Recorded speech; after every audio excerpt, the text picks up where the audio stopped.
Calcule o valor da expressão e escreva o resultado como uma potência de base 2. Eu tenho 4 elevado a 2 elevado a 3 vezes 3 vezes 7 menos 5 elevado a menos 2.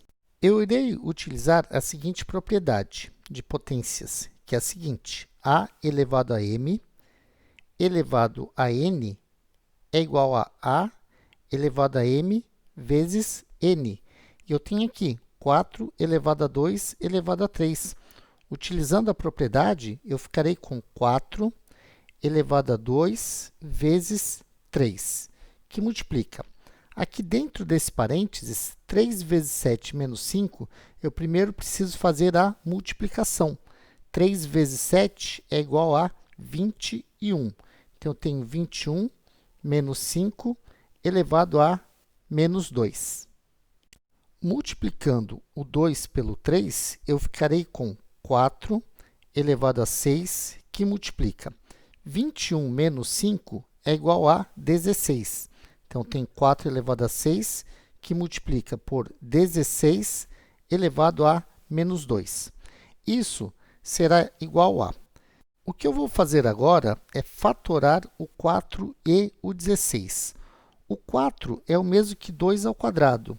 Então, tenho 2 elevado a 2 elevado a 6, que multiplica. O 16 é o mesmo que 2 elevado à quarta.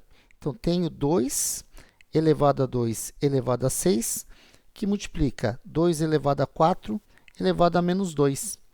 E utilizando novamente a propriedade, eu ficarei com 2 elevado a 2 vezes 6, que multiplica 2 elevado a 4 vezes menos 2. Isso aqui é igual a 2 elevado a 12 vezes 2 elevado a menos 8.